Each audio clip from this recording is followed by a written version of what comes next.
Hey, family. Hey, y'all. Hey, hey, hey. All right, now. What's going on, everybody? Hey. Hey, hey, hey. What's going on, everybody? Detective Carlos, Copy Engine, Straight Smoke, Rodney, John, Original Intellect. Hey, May, Geo, Wellspring, Sammy, beautiful, the beautiful Sammy. How are y'all? Hey, Anthony. So some people was texting me and emailing me where I'm at because they be ready for this Buddha stuff, good Buddha stuff. So I took a day off from reading because I had a engagement with Brother Sanchez. I was on his live on Thursday, and it was a really, really great show. I really enjoyed myself over there. Brother Sanchez is so intelligent to be so young. He's so intelligent, and I love it when I see our young men and their mindsets at that age, really, really, really intelligent with the Cosmo stuff and flat earth teaching and lecturing. I don't know why that man is not out teaching at different colleges and having events, where he lecture on it. And like, I guess I don't know what it is, but maybe that's an area where I can help him, you know, uh, um, reserve a place where he could invite people from all over that watches his channel to come to a central location. I'll have to, maybe that's the type of help he needs.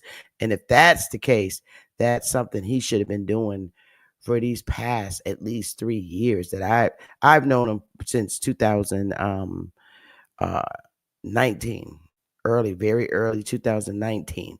And I just think that he would do a phenomenal job teaching people. And I got to show him where he could reserve places where he could do share screens on the big screen and everybody will be able to see him, you know. And he should have, at this point, wrote a book about flat earth and sign him and pass him out. We got to get him on the ball because he's slacking. I meant to tell him that. You got to get on the ball. But I had a really great time. And I was glad that I was able to share a lot of information that his audience wasn't aware of as it pertains to Aborigines on the mainland here in North America. A lot of them weren't familiar with a lot of the information about our history that's been put out in the Library of Congress. So it's like really cool. Also, I'm almost finished with writing the letter that needs to go to President Trump, and I'm going to share it with you. If you give me your email address, or I can just upload it on our website and you mail it to him, certified mail return receipt.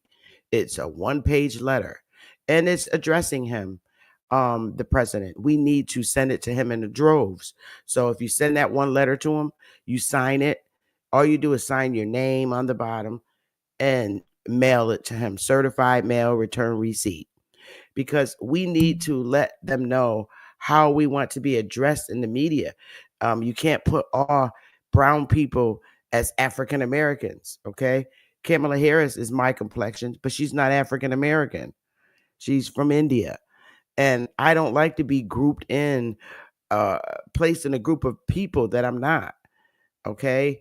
There are us brown people that were wiped out of history, written out, as you may say, just like they did with the Pequots.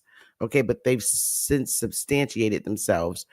And we have to do that. Let them know that there's an audience out here that really support him. I certainly support him. I don't have any issues with anything that him and Elon Musk are doing.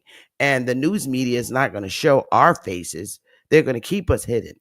But in order to raise our voices, we need to send him letters letting him know that. And how that's going to be written in, noted in the letter. We're hidden from all news medias because of who controls it. Okay. They don't want to hear our opinion that we're not upset with what Trump's and Elon Musk is doing and him picking Elon Musk. I don't have a problem with that. And it needs to be clear that, we all don't have a problem with that. Now, I am not a Democrat. And I have see somebody like me that has a Democratic story, they're not gonna put me in the news media why I disagree, with the Democratic Party and why I left. They won't put nobody like me there because the news media have to keep that out, which is wrong. But we can certainly write letters and certified letters and send them to people in Congress. We could send them to Republicans in Congress why we left the Democratic Party so they'll know. Okay. Because we're just like we're wiped out of history. A lot of us are kept from the news media, but we can raise our voices in other ways. There's other ways we can do it. So that's something that I want to say. The next thing I want to say, of course, I've been reading about Buddhism because as a child and an adult, Christianity's never worked for me. It's never did anything for me. I can't support it and I can't promote it. I literally can't. And this is my personal opinion. And I have a right to my personal opinion, just like you have a right to your personal opinion. I really, really, really like reading and studying Buddhism. Why? Because in comparison to Christianity, all that singing and the tamarines and the noise, it's unnecessary. I just feel like no matter what Christian church I go to, there's always an organ involved and there's somebody up singing a song. And it makes me feel like I'm in a nightclub or in I'm just don't find comfort in it. And I don't ever will. And a lot of my life I've tried to force myself to be patient with that. They have to do the 2 hour music singing before the pastor speaks. You get 2 hours of people singing, then you get another 30 minutes of the congregation shouting and running around and banging tamarines. Then you get a 30 minutes of people going up to get saved. Okay. And then the pastor will finally speak for no more than 20 or 30 minutes. And it's just like, I can't take it anymore. And then the offerings, the different no, I like what the Buddha's doing, and luckily there's a Montanari here in the town that I'm in. There's two in the town I live in, and I never knew it. And also, there's one in New York, a big one in New York that's very popular, and I'm gonna go to it. Definitely. I'm gonna put the link in the chat to copy. View one of the biggest Buddhas in the hemisphere. Here's a website, and I'm gonna share it with you real quick before I start reading. Where is it? Ooh. Here it is. I'm gonna share it. It's right here. It's a monastery. It's in New York. Let me see. Let me go to the donate page. It's in New York, and it's in Carmel, New York. Okay, it's the Buddhist. Um, it's the Chang Yen Monastery in New York. I'm going to visit it. Let me copy this. Chang Yen. This is the name of it. Paste. It's in New York, and I'm gonna go. I'm gonna go and visit this place. I really, really like what I'm seeing in here. I like the fact, here's some of the photos. I like the fact that it's built like the Chinese housing style. I see this in the movies, and it's literally built like this in New York. And I'm gonna go. I had no idea this was in New York. And I'm gonna go. They have where you could visit. They have opening days, hours. They have, I hope you're seeing the pictures change. I just absolutely love it. And they have classes in Zoom for children. And I'm going to go and visit it. I think it's like so cool. And I'm going to go. I'm definitely going. Willie already told me he'll take me. No buses allowed. 10 to 3 p.m. Monastery open daily. They have Toe Children's Dharma, Toe Kung Fu class at the Temple of Enlightenment. That's in New York as well. And they have their calendar. They have all kinds of great things. They have a book club because I love reading books. So I'll be going. A course in the numerical discourses of the Buddha with Ven Bhikkhu Bodhi. They have a lot of things going on. They have an e-library. They have resources, many great resources to learn Buddhism, selected and reviewed by librarians, a series of 19 classes to lead students from the basic grammar to read simple Sutta and Pali. Oh my good. They have so much. And they have free books, request free books, distribution. And when you go in there, it's not like the Christian churches. You leave a donation and you just take the book. And I like that. I think that's so cool. Check it out. Look under the links, the monastics. You get involved. It's a lot of different things going on here. Book distribution. They have prison programs. That's the photo gallery. They have activities, teaching, Dharma discourse, Dharma stream, collections of Bhikkhu Bodhi and publications. They have a wisdom journal. They have all kinds of things. And so Willie's going to take me here so I can go and visit and walk around. I think that's pretty cool. And I was talking to one of my girlfriends, and this is how funny I am. I did not know that she knew all about this. She said it's the oldest um uh spiritual belief. And I was like, you know about this? Now she's like 65, 66 years old. And she said, yes. I said, I like it better than Christianity. Maybe that's what I needed. I tell you, I wish this teaching was given to us in the hoods. When I was a little girl. If I had this when I was a little girl in the 70s, I'd be probably one of the most amazing Buddhists in the world by now. Because I always been a kid that liked to read books and stuff and study and research. But that's okay. It's never too late. Never too late. But I'm studying this really hard. So I'm going to get into start reading. We have 1,085 people in here. Hit the like button, you guys. And also, oh, wow. Oh, we have 876 likes. This must be a hot topic. So, where is it? Oh, I think it's here. Don't be afraid to hit the Cash App. $ Sister Betty. I'd rather you hit the Cash App than the little $ in the YouTube chat because they take so much from you. But yeah, don't be scared to donate.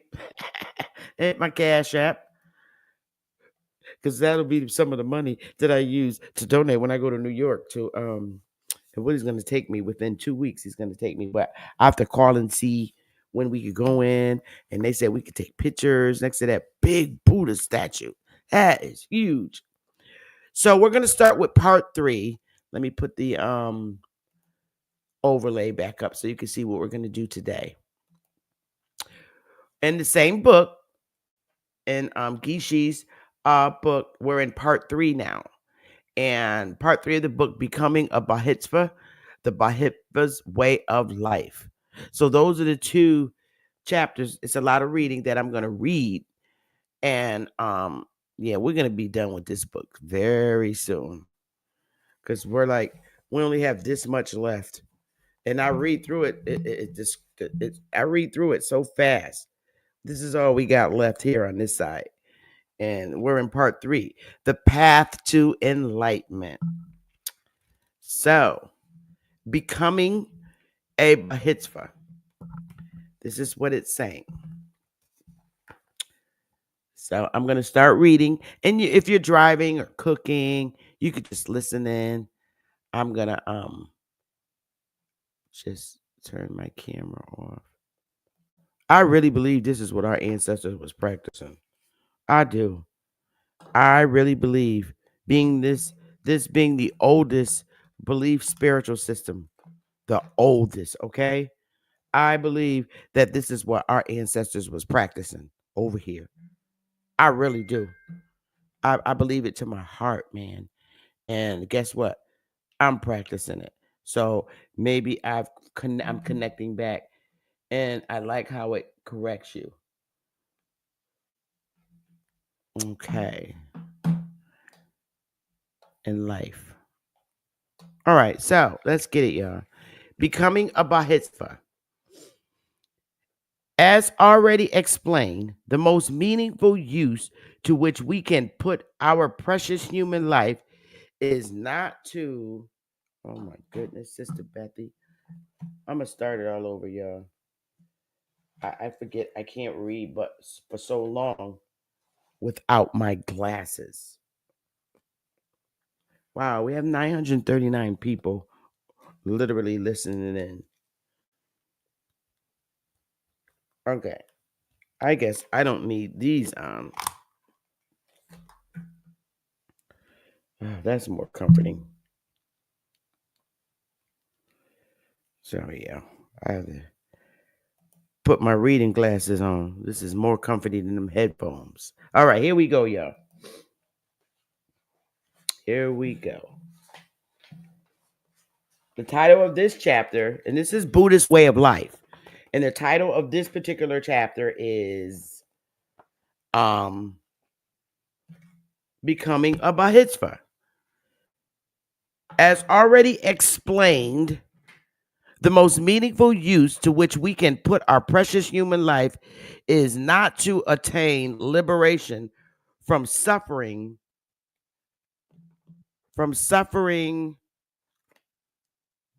for ourselves, but to attain great enlightenment. Oh, thank you guys for the donation. Y'all so sweet. Cash App donation. Thank you. And I have to start all over again because I keep getting interrupted. As already explained, the most meaningful use to which we can put our precious human life is not to attain liberation from suffering for ourselves, but to attain great enlightenment or Buddhahood for the sake of all living beings. To do this, we must rely on Buddha's Mahayana teachings. First, we generate the special motivation of Bodhisattva, and we enter into Bodhisattva's way of life and engage in the practice of the 6 perfections until eventually, by completing this training, we become an enlightened being, a Buddha. Hey, I gotta get those 6 perfections. Bodhicitta is a primary mind motivated by great compassion that wishes to attain full enlightenment for the benefit of all living beings. This special mind does not arise naturally, but has to be cultivated in meditation for a long time. Eventually, through the force of familiarity, it becomes spontaneous, arising naturally day and night without effort. When this happens, we become a Bodhisattva, a being bound for enlightenment. Hey, that's what's up. If we train in Bodhicitta and follow the Bodhisattva's way of life, eventually our mind will be released from both the delusions and imprints of the delusions. Delusions are called obstructions to liberation because they keep us in samsara. The imprints of the delusions are called obstructions to omniscience because they prevent us from attaining a direct and simultaneous cognition of all phenomena. When our mind is completely free from both obstructions, the ultimate nature of our mind becomes a full enlightenment, a great liberation, or a great nirvana. And we ourselves become a conqueror Buddha. Hey, hey. Hello, the Realist TV. Hello, Lady Libra, my Lisa Anthony. The root of Bahicita is great compassion and unbiased compassion that wishes to protect all living beings without exception from suffering.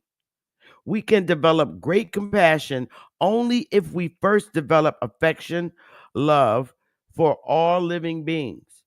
Affectionate love is a mind that reels close to others and holds them dear. If we love others, we naturally feel compassion for them when we become aware of their suffering. Therefore, to become a Bodhisattva, we must first develop affectionate love for all living beings and then generate great compassion and Bodhicitta. Affectionate love. Buddha taught that to develop affectionate love for all living beings, we should learn to recognize them as our mothers and contemplate their kindness. To do this, we should contemplate as follows. Since it is impossible to find a beginning to our mental continuum, it follows that we have taken countless rebirths in the past. If we have countless rebirths, we must have had countless mothers. Where are all these mothers now? They are all the living beings alive today. Interesting. It is incorrect to reason that our mothers of former lives are no longer our mothers just because a long time has passed since they actually cared for us. It is our present mother where i- if our present mother were to die today, would she cease to be our mother? No.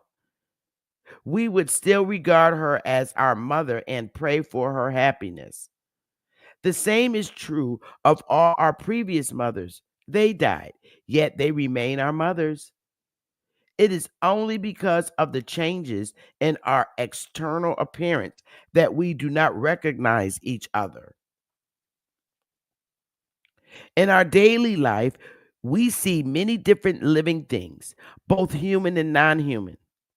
We regard some as friends, some as enemies, and most as strangers. These distinctions are made by our mistaken minds. They are not verified by valid minds. As a result of the different karmic relationships we have had in the past, some living beings now appear to us to be attractive, some unattractive, and others neither particularly attractive nor unattractive. We tend to assent to these appearances unquestioningly, as if they were really true. We believe that those who now appear pleasant are intrinsically pleasant people, while those whom we find unattractive are actually unpleasant. This way of thinking is clearly incorrect. If the people who we find attractive were intrinsically pleasant, everyone who meet them would find them pleasant. And if the people who we find unattractive were intrinsically unpleasant, everyone who meet them would find them unpleasant. But this is not the case. Therefore, rather than follow such mistaken minds, we should regard all living beings as our mothers. Whoever we meet, we should think, this person is my mother. In this way, we will feel equally warm towards all living beings. If we regard all living beings as our mothers, we will find it easy to develop pure love and compassion. Our everyday relationships will become pure and stable, and we will naturally avoid negative actions such as killing or harming living beings. Since it is so beneficial to regard all living beings as our mothers, we should adopt this way of thinking without hesitation. Once we have become convinced that all living beings are our mothers, we should then contemplate that kindness. When we were conceived, had our mother not wanted to keep us in her womb, she would have had an abortion.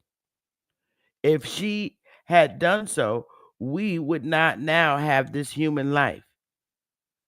Through her kindness, she allowed us to stay in her womb. And so we now enjoy a human life and experience all its advantages. When we were a baby, had we not received her constant care and attention, we would certainly have had an accident and could now be handicapped, crippled, or blind. Fortunately, our mother did not neglect us.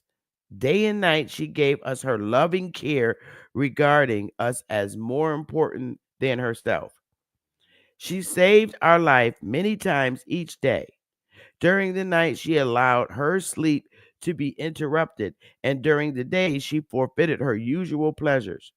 She had to leave her job, and when her friends went out to enjoy themselves, she had to stay behind. She spent all her money on us, giving us the best food and the best clothes she could afford. She taught us how to eat, how to walk, how to talk. Thinking of how future welfare Thinking of our future welfare, she did her best to ensure that we received a good education. Due to her kindness, we are now able to study whatever we choose. It is principally through the kindness of our mother that we now have the opportunity to practice Dharma and eventually to attain enlightenment. Since there is no one who has not been our mother at some time in our previous lives, and since we were their child, they treated us with the same kindness as our present mother has treated us in this life. All living beings are very kind. The kindness of living beings is not limited to the times when they have been our mother. All the time, our day to day needs are provided through the kindness of others. We brought nothing with us from our former life. Yet, as soon as we were born, we were given a home, food, clothes, and everything we needed, all provided through the kindness of others. Everything we now enjoy has been provided through the generosity of other beings, past and present. We are able to make us many things with very little effort on our own part. If we consider facilities such as roads, cars, trains, aeroplanes, ships, houses, restaurants, hotels, libraries, hospitals, shops, money, and so on, it is clear that many people work very hard to provide these things. Even though we make little or no contribution towards the provision of these facilities, they are all available for us to use. This shows the great kindness of others. Both our general education and our spiritual training are provided by others. All our Dharma realizations, from our very first insights up to our eventual attainment of liberation and enlightenment, will attain independence upon the kindness of others. If we recognize all living beings are our mothers and reflect on their kindness, we will develop affectionate love equally for all living beings. Once a woman asked the great Tibetan teacher Geshe Patua the affectionate love is what affectionate love is, and he replied, "What do you feel when you see your own son? You are delighted to see him, and he appears pleasant to you. If we regard all beings in the same way, feeling close to them and holding them dear, we have developed affectionate love. That makes sense. Our own mother may not be very beautiful or wear very elegant clothes, but because we have a good relationship with her, in our eyes, she is beautiful. We love her, and if we notice that she is in pain, we naturally feel compassion for her. If we have the same tender regard for all other living beings, we have affectionate love. With this affectionate love for all living beings, it is impossible to become jealous of or angry with others. If we improve our awareness of the kindness of others, we will naturally develop this warm heart and tenderness and thereby come to cherish others. Even though others may possess faults, we will see their beauty just as a mother sees the beauty of her children, no matter what they do. Great compassion. Okay, we're going to read about great compassion. Great compassion is spontaneous, which, okay, great compassion is a spontaneous wish to release all living beings from the sufferings of samsara. Once we have developed affection and love for all living beings, if we then contemplate how they are all trapped in samsara, experiencing one problem after another, we will easily develop compassion for them.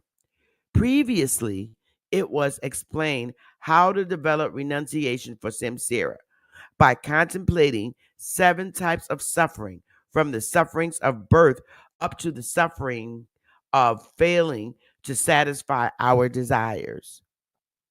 If we now recall these contemplations and apply them to others, we will realize that all living beings are experiencing unbearable suffering. We should contemplate these sufferings of others until a strong feeling of compassion for all living beings arises in our heart. Then we should meditate on this feeling without distraction. Bahicita. When we have developed great compassion for all living beings, we should think, this is what we should think. I want to liberate all living beings from samsara. But how can I do this? As long as I remain in samsara myself, I have no power to help them. I cannot even solve all my own problems, let alone the problems of all living beings. Only a Buddha has the power to protect all living beings and bestow on them uncontained happiness. Therefore, to fulfill my wish to liberate all living beings from suffering, I will become a Buddha.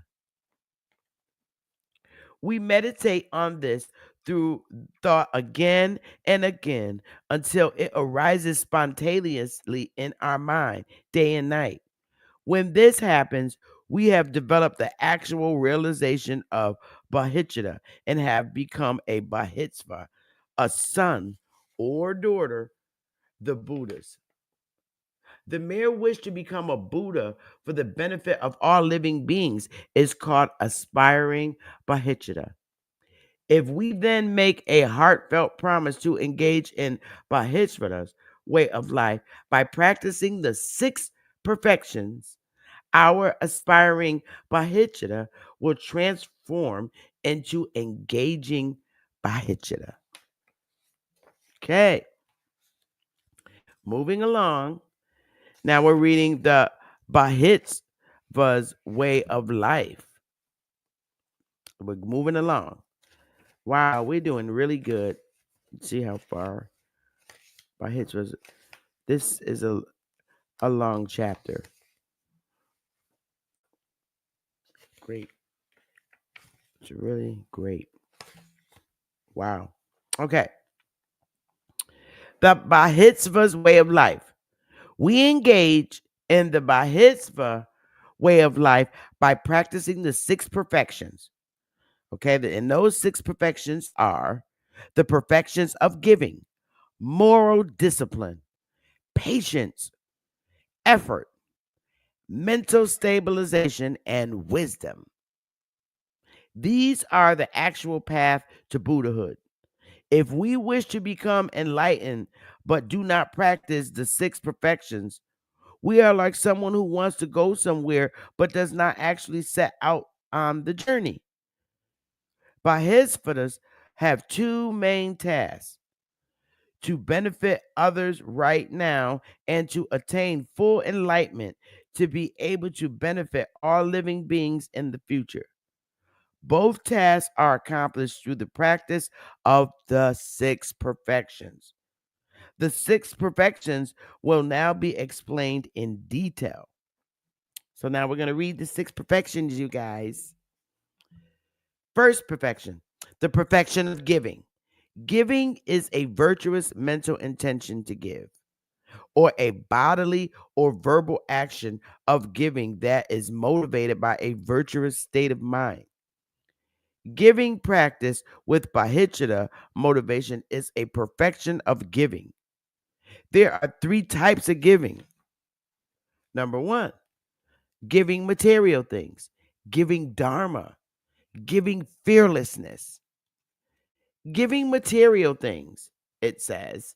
To practice giving material things, we first contemplate the disadvantages of miserly, miserliness and the benefits of giving, and then we engage in the actual practice of giving to others. In the condensed perfection of wisdom sutra, Buddha teaches the miserliness leads to poverty and rebirth as a hungry spirit. Even in this life, miserliness causes suffering. It is a tight, uncomfortable mind that leads to isolation and unpopularity. Giving, on the other hand, is a joyful mind that leads us to experience wealth and abundant resources in the future. There is no point in clinging to our possessions, for wealth acquires meaning only when it is given away or used to benefit others. Since without any choice we will have to part with all our possessions when we die, it is better to part with them now and thereby derive some benefit from having owned them. Moreover, if at the time of our death we have strong attachment to our possessions, this will prevent us from having a peaceful death and may even prevent us from taking a fortunate rebirth. When we go on holiday, we take care to carry enough money to see us through the whole holiday. But how much more important is it to ensure that we travel to future lives with enough virtue or merit to provide us with all the resources we will need? Our practice of giving is the best insurance against future poverty. We should give away our possessions only when the time is right. That is, when it would not cause any hindrance to our spiritual practice or endanger our life, and when the person to whom we are giving will derive great benefit. Otherwise, we should not give away our possessions even if someone asks for them. For example, if we can see that a gift will cause harm to others, we should not offer it. We need to consider all the implications of our action, including how it will affect others beside the person who is to receive the gift. We also need to keep those things that are necessary for our Dharma practice. If we are to give these away, we would be indirectly harming others because we would be creating obstacles to our progress towards enlightenment for their sake. We should mentally dedicate our possessions to others, but we should physically give them away only when when is most suitable to do so. This skillful way of thinking is, in itself, a form of giving. For example, charitable organizations do not immediately give away everything that is donated to them, but keep a certain amount in reserve for when it is most needed. Even so, while they are holding on to the money, they do not consider it to be their own. They simply think that they are looking after it for others until a need arises. If we view all our possessions in a similar way, we will be practicing giving all the time. The amount of merit we accumulate through the practice of giving depends on several factors besides the actual value of the gift. One factor is the nature of the recipient. There are three classes of being to whom it is especially meritorious to give: holy beings, such as our spiritual guide, Buddhas, and Bodhisattvas, those who have shown us great kindness, such as our parents, and those who are in great need, such as the poor, the sick, and the handicapped. Another important factor is our motivation. It is more meritorious to put a few crumbs on a bird table with the motivation of our pure compassion than it is to give a diamond ring out of attachment. The best motivation, of course, is Bodhisattva. The virtue created by giving with this motivation is limitless. Giving Dharma, okay, Dharma.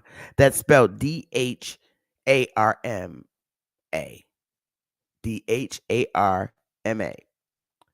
There are many ways to give Dharma. If, with a good motivation, we teach even just one word of Dharma to others, we are giving. This is much more beneficial than any kind of material gift because material things help others only in this life, whereas the gift of Dharma helps them in this and all their future lives. There are many other ways in which we can give Dharma. For example, by dedicating our virtue so that all living beings may enjoy peace and happiness, or by whispering mantras into the ears of animals. Giving fearlessness. To give fearlessness is to protect other living beings from fear or danger. For example, if we rescue someone from a fire or from some other natural disaster, if we protect others from physical violence, or if we save animals and insects who have fallen into water or are trapped, we are practicing giving fearlessness. If we are not able to rescue those in danger, we can still give fearlessness by making prayers and offerings so they may be released from danger. We can also practice giving fearlessness by praying for others to become free from their delusions, especially the delusion of self grasping, which is the ultimate source of all fear. Hi, Will, Bucky, D. Allen Warren, Elise. I see y'all. I'm just reading along. The perfection of moral discipline. See, I really think if we were given these instructions as little children and as a people, there wouldn't be as much crime in our communities every single day, and we wouldn't hate each other so much. The perfection of moral discipline. That's a major thing we need. Love and moral discipline in our community. Moral discipline is a virtuous mental determination to abandon any thought, or it is a bodily or verbal action motivated by such a determination. Moral discipline practice with Bodhicitta motivation is a perfection of moral discipline. There are three types of moral discipline. One, the moral discipline of restraint. Okay. Number two, the moral discipline of gathering virtuous dharmas. And number three, the moral discipline of benefiting living beings. Okay. Number one is major in our community. The moral discipline of restraint. You know, if we learn the moral discipline of restraint in our community, you would think before you pull your sword, aka gun, on your brother. 18 being killed and shot, you know, because you're 16 in the gang is crazy. The moral discipline of restraint. This is the moral discipline of abstaining from non virtue. To practice this moral discipline, we need to understand the dangers of committing negative actions, make a promise, or vow to abandon them, and then keep that promise or vow.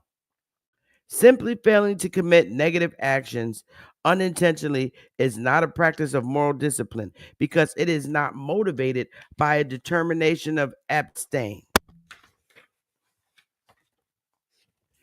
Any spiritual discipline that avoids or overcomes either mental thoughts or negative actions of body or speech is included within the moral discipline of restraint.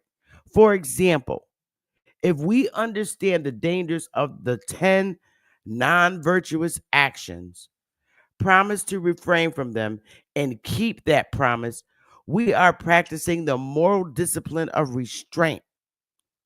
Sometimes we can take vows by ourselves by recognizing the thoughts of the actions we want to abandon and promising to refrain from them for whatever length of time we can. Even if we promise to refrain from just one negative action for only a short time. For example, if we promise only to abandon killing for just 1 week, hello, and we keep that promise, we are practicing the moral discipline of restraint. However, as our capacity increases, we should gradually extend the duration of the restraint. When we feel we are ready, we can take special vows from a spiritual guide, such as refuge vows, ordination vows, Bodhisattva vows, and tantric vows. The refuge vows or commitments are explained in Appendix 1 of this book, and the Bodhisattva vows are explained in the Bodhisattva vow. Excuse me.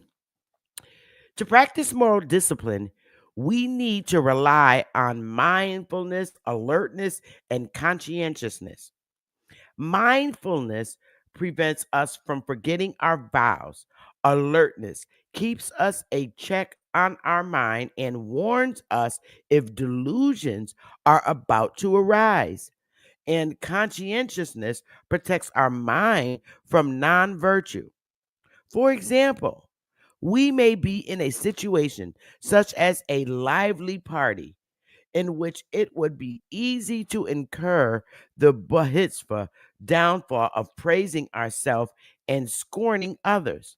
However, if we practice mindfulness, we will constantly remember that we have promised not to do such things, and there will be no danger of our incurring this downfall out of forgetfulness. Similarly, if we maintain alertness, we will be able to detect delusions such as pride or envy as soon as they begin to rise, and then use conscientiousness to check their development. When we take the Bodhisattva vows, we must have the intention to keep them continuously until we are enlightened. If we are to fulfill our wish to attain enlightenment quickly for the sake of others, we need to overcome our thoughts as soon as we can. For a Bodhisattva, the main object to be abandoned is the intention to work solely for one's own sake. Bodhisattvas see clearly the dangers of self-cherishing, thinking oneself to be supremely important, and they realized that it is the principal obstacle to developing Bodhisattva and to attaining enlightenment. And the condensed perfection of wisdom sutra, Buddha says that the moral discipline of a Bodhisattva does not degenerate if he or she enjoys beautiful forms, sounds, tastes, or other objects of the senses. But if Bodhisattva develops concern for his own welfare, both his moral discipline and his Bodhisattva degenerate. If we generate Bodhisattva and later think that it would be better to seek only our own liberation, we incur a root Bodhisattva downfall and break our moral discipline of restraint. With the motivation of Bodhisattva, no action can be non virtuous because Bodhisattva eliminates self cherishing, which is the root of all non virtuous actions. Even if a Bodhisattva has to kill, this action is not non virtuous because it is performed solely for the benefit of all living beings. Although there may be um, although others may condemn them, Bodhisattvas incur no negative karma when they perform such actions because their Bodhisattva ensures that all their actions are pure. This is illustrated by an episode from the previous life of Buddha Shaky, Shakyamuni, while he was still a Bodhisattva. At that time, he was the captain of a ship that was ferrying 500 merchants on a special voyage. With his clairvoyance, he saw that one of the merchants was planning to kill all the others. Seeing that was a result of this, the merchant would be reborn in hell. He generated great compassion for him and for his intended victims. He decided to take upon himself the karma of killing rather than allow all 500 merchants to suffer. And so, with pure Bodhisattva motivation, he killed the wicked merchant. In this way, he protected the merchant from a hellish rebirth and saved the lives of all the others. As a result of this action of killing, the Bodhisattva made great spiritual progress. The moral discipline of gathering virtuous dharmas. We practice this moral discipline when we sincerely practice any virtuous action, such as keeping the Bodhisattva vows purely, practicing the six perfections, making offering to the three jewels, or putting energy into studying meditation on or spreading holy dharma. The moral discipline of benefiting living beings. This is the moral discipline of helping others in whatever way we can. If we cannot offer practical help to someone, we can at least make prayers for him or her and maintain a continuous intention to give assistance when an opportunity arises.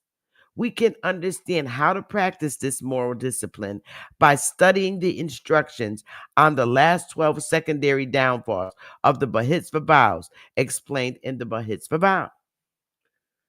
When we help others, we should be tactful and sensitive. We should try to understand the other person's experience and view and point of view, and then offer help that is relevant to him and in such a way that we can accept it. We cannot help others if we attack their values and beliefs or if we ignore their temperament and their personal circumstances. We have to adapt our own behavior so that it suits the other person and makes him or her feel at ease. Instead of imposing our own moral standards on others and passing judgment on them if they do not comply, we should simply act in the way that will have the most positive effect. We need both flexibility of mind and flexibility of behavior. Since Bodhisattvas have great compassion, they do whatever is necessary to help others. In effect, Bodhisattvas will do whatever needs to be done to make someone else happy, because when others are happy, their minds are more open and receptive to advice and example.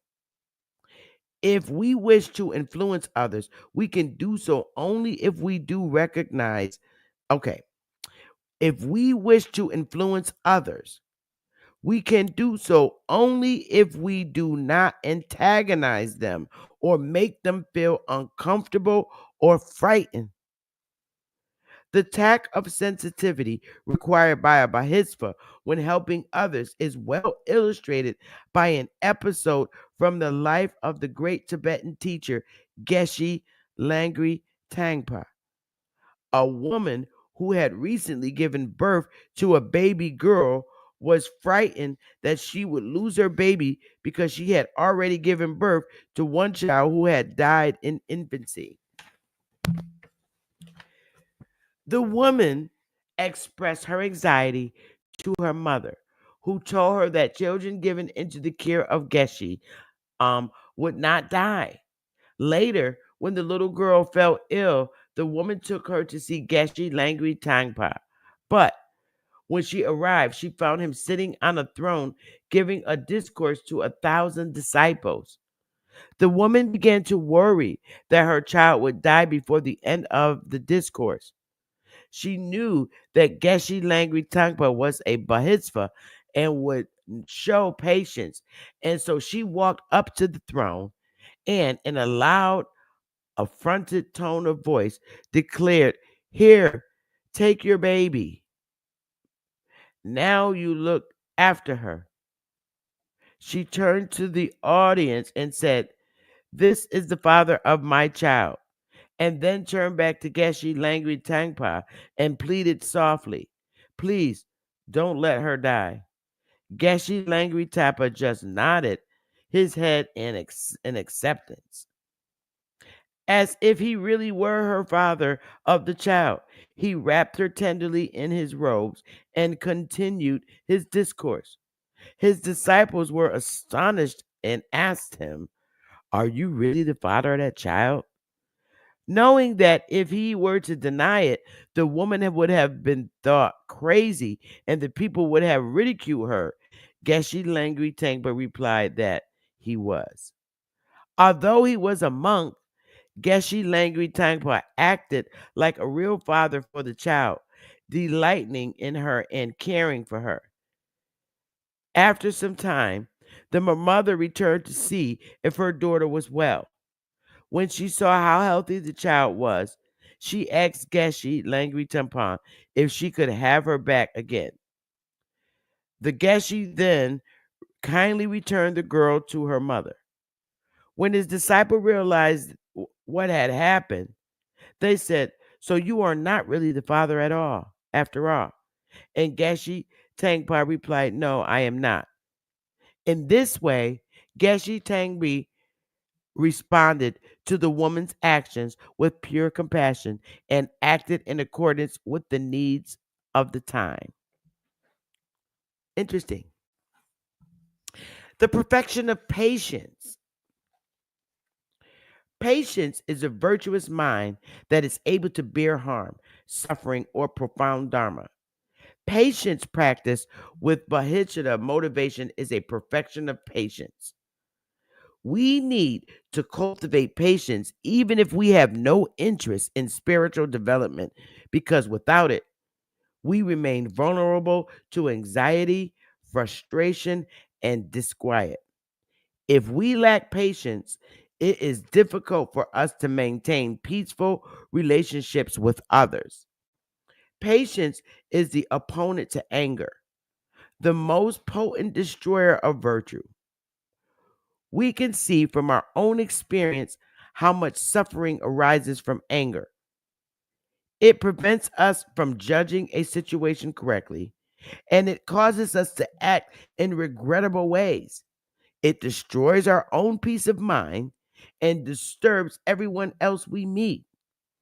Even people who are normally attracted to us are repelled when they see us angry.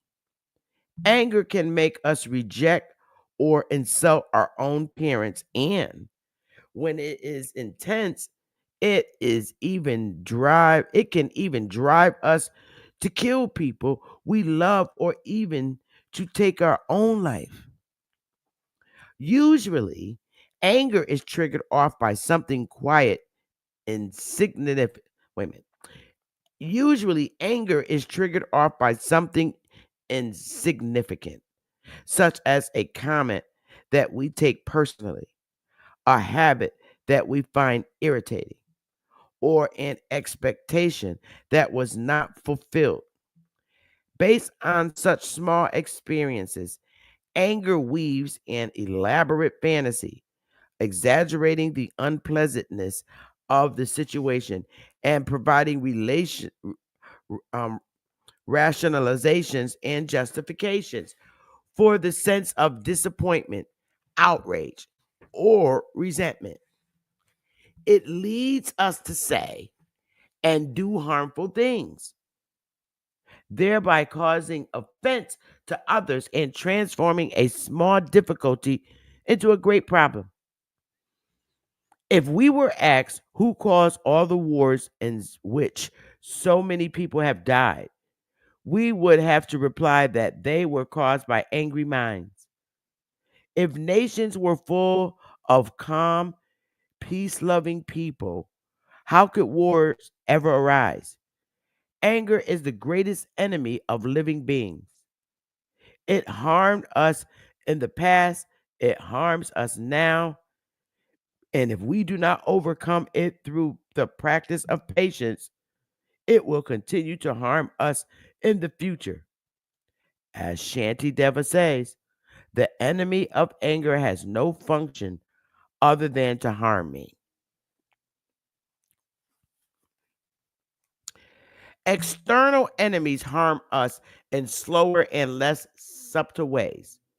If we practice patience with them, we can even win them over and turn them into our friends. But there can be no reconciliation with anger. If we are lenient with anger, it will take advantage of us and harm us even more. Moreover, whereas external enemies can harm us only in this life, anger harms us for many future lives.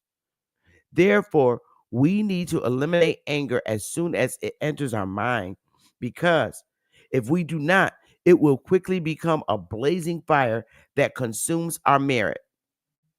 Patience, on the other hand, helps us in this life and in all future lives.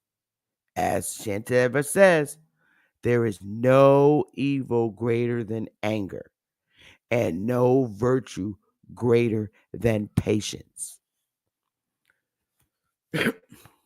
With patience, we can accept any pain that is inflicted upon us, and we can easily endure our usual troubles and indispositions. With patience, nothing upsets our peace of mind, and we do not experience problems. With patience, we maintain our inner peace and tranquility that allows spiritual realizations to grow. Chandra Kurdi says that if we practice patience, we will have a beautiful form in the future, and we will become a holy being with high realizations. There are three types of patience. One, the patience of not retaliating. Two, the patience of voluntary enduring suffering. Three, the patience of definitely thinking about Dharma. The patience of not retaliating. To practice this type of patience, we need to remain continuously mindful of the dangers of anger and the benefits of patience acceptance. And whenever anger is about to arise in our mind, we need immediately to apply methods for eliminating it. We begin by learning to forbear small difficulties, such as insignificant insults or minor disruptions to our routine, and then gradually to improve our patience until we are able to forbear even the greatest difficulty without getting angry.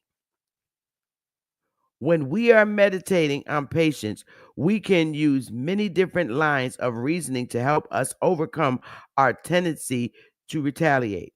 For example, we can contemplate that if someone were to hit us with a stick, we would not get angry with the stick because it was being wielded by the attacker and had no choice. In the same way, if someone insults us or harm us, we should not get angry with him because he is being manipulated by his deluded minds and also has no choice. Similarly, we can think that just as a doctor does not get angry if a feverish patient lashes out at him, so we should not get angry if confused living beings suffering from the sickness of the delusions harm us in any way. There are many special lines of reasoning, such as these, to be found in Joyful Path of Good Fortune, meaningful to behold, and how to solve our human problems. The fundamental reason why we receive harm is that we have harmed others in the past. The fundamental reason why we receive harm is that we have harmed others in the past. Those who attack us are merely the conditions whereby our karma ripens. The real cause of all the harm we receive is our own negativity. If in such circumstances we retaliate, we simply create more negative karma, and so we will have to suffer even more harm in the future. If we patiently accept injury, however, we break the chain and that particular karmic debt is paid off. The patience of voluntary enduring suffering.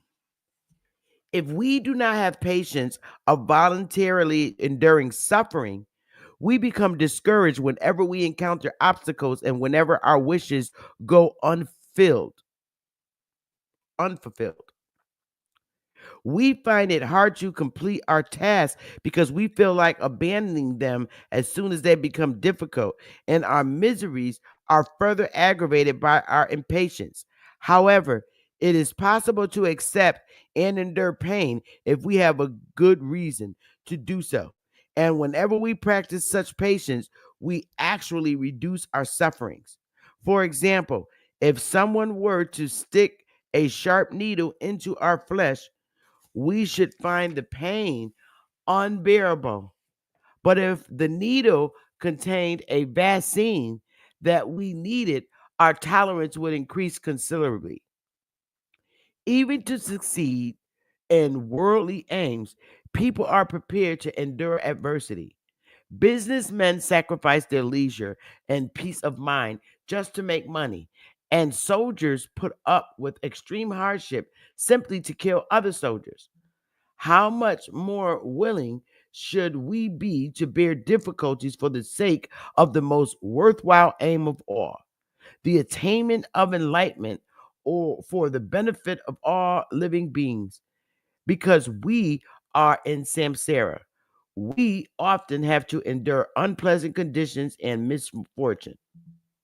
With the patience of voluntary enduring suffering, however, we can happily and courageously accept the adversities whenever they arise. When our wishes are not fulfilled, or when we are sick, bereaved, or otherwise in difficulty, we should not be discouraged. Instead of feeling self pity, we should use our suffering to strengthen our spiritual practice. We can recall that all our suffering is the result of our previous negative karma and resolve to practice pure moral discipline in the future. Or we can contemplate that for as long as we remain in samsara, suffering is inevitable and thereby increase our wish to escape from samsara. or we can use our own suffering as an illustration of the much greater suffering experienced by other beings, and in this way strengthen our compassion. If we are able to endure adversities, we will reap great rewards.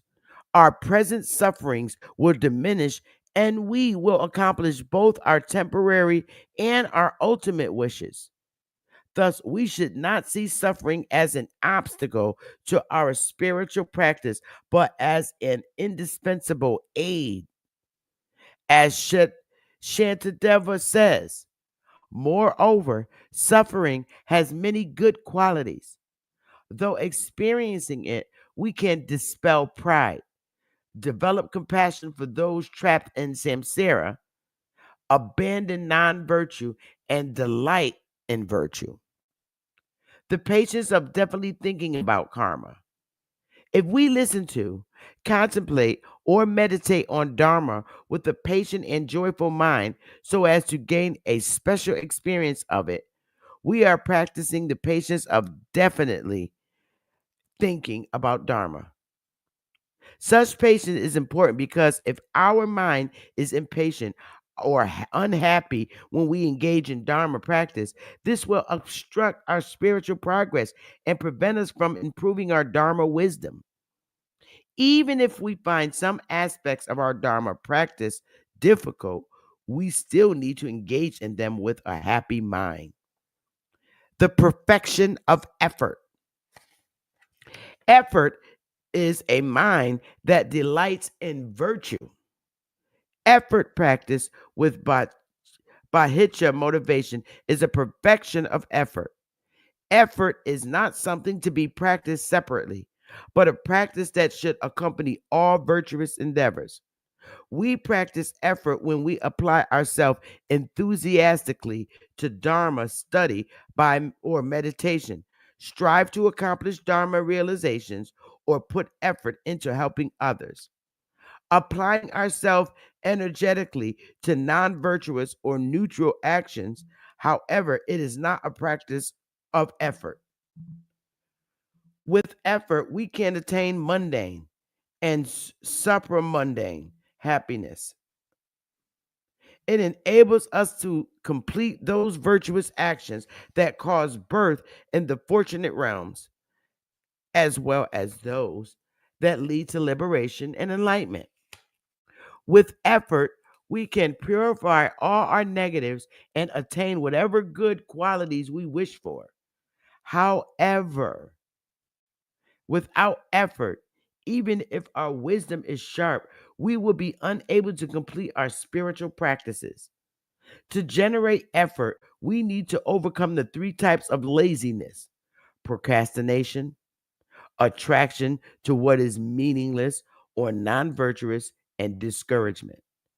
Procrastination is a reluctance of unwillingness to put effort into spiritual practice immediately. For example, although we may have an interest in Dharma and intend to practice it, we may feel that we can postpone our practice until some point in the future. When we have had a holiday, when the children have grown up, or when we retire. This is a dangerous attitude because the opportunity to practice Dharma is easily lost. Death can strike at any time. Moreover, when we have finished a particular task that is presently preventing us from practicing Dharma, we can be certain that another will arise to take its place. Worldly activities are like an old man's beard. Though he may shave it off in the morning, it has grown again by evening. Therefore, we should abandon procrastination and begin to practice Dharma immediately. The best remedy for the laziness of procrastination is to meditate on precious human life and on death and impermanence. Most of us are very familiar with the second type of laziness. We give it to we give it in we give into it whenever we watch television for hours and end without caring what comes on. When we indulge in prolonged conversations with no purpose, or when we become engrossed in sports or business ventures for their own sake. Activities such as these dissipate the energy that we have for practicing Dharma.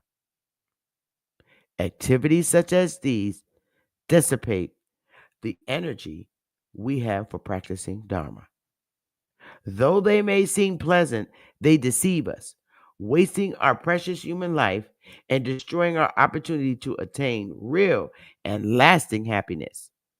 To overcome this type of laziness, we need to meditate again and again on the dangers of samsara, remembering that all the entertainments of worldly life are deceptive because in reality they serve only to bind us with samsara and cause us even more suffering. The laziness of discouragement is very common in these degenerate times. Since we cannot see with our own eyes living examples of enlightened beings, and since our spiritual progress is often much slower than we expect it to be, we may begin to doubt other Buddhahood if it's possible, or we may conclude that it would be so rare that there is almost no hope of attaining it. We may also see faults in our spiritual guide and in those who are practicing Dharma and conclude that they have no realizations and that effort put into Dharma practice is wasted. If we find we are becoming discouraged in this way, we need to remember that every appearance to the minds of ordinary beings is mistaken because it is contaminated by ignorance. We can be certain that when through Dharma, practicing Dharma sincerely, we eliminate our ignorance and attain pure minds, pure beings such as Buddhas will definitely appear clearly to us. If we strive to attain higher realizations before we have mastered the basics, we must expect to become discouraged. We need to understand that even the highest realizations have small beginnings and learn to value the small experiences of Dharma that we have already attained. Perhaps our attitude towards other people is less biased than it used to be. Perhaps we are more patient or less arrogant, or perhaps our faith is stronger. These small improvements are the seeds that will eventually grow into higher realizations, and we should cherish them accordingly. We should not expect great changes right away. We all have Buddha nature, the potential to attain enlightenment, and how, and now that we have met perfect instructions on Maya path, if we practice steadily without becoming discouraged, eventually we will definitely attain enlightenment without having to undergo great hardships. So, what reason is there to become discouraged? There are three types of effort: armor like effort, which is strong determination to succeed that we generate at the beginning of a virtuous action. The effort of gathering virtuous Dharma, which is the actual effort we apply when we strive to gain Dharma realizations, and that effort of benefiting others, which is the effort we apply when we strive to benefit other living beings.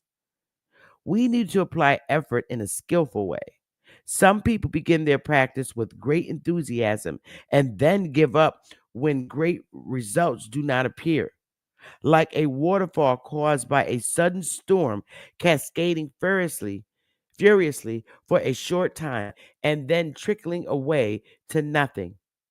Our efforts should not be like this.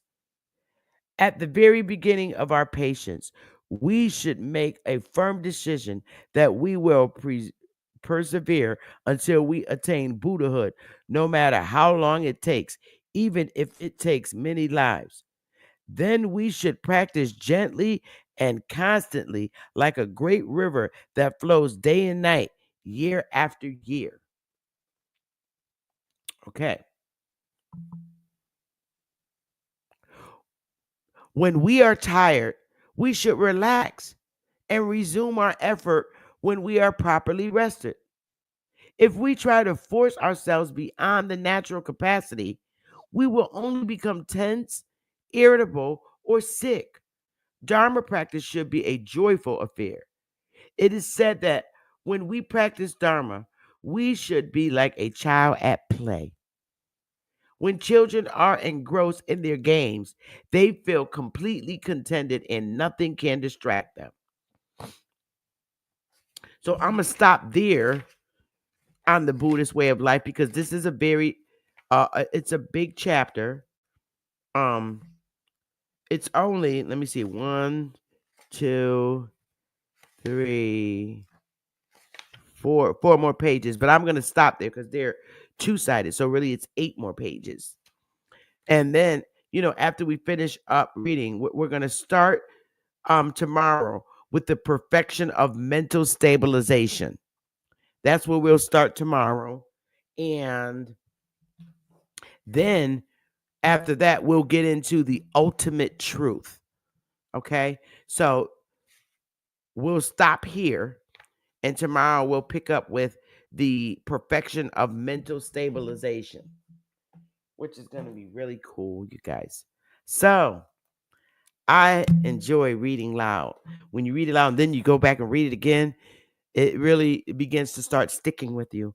And I'm going to make my highlights on my second read around so I could type up the notes and begin practicing the Dharma and trying to get the hell out of samsara. But I really love it. I really do. So it's an hour and a half.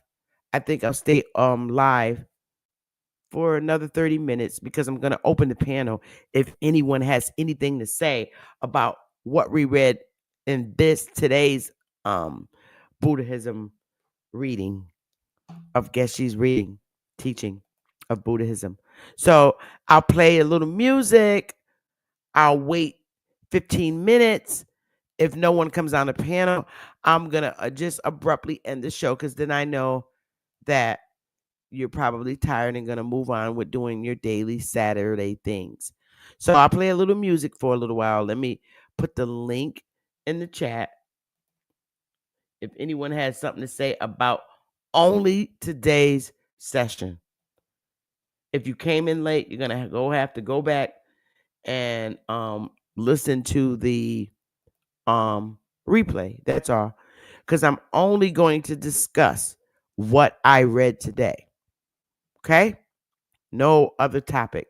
So the link is pinned to the top, and I'll play a little music until someone comes up. I'll wait about 15 minutes. And if no one's here by then, I'm just going to end the show. Love you guys.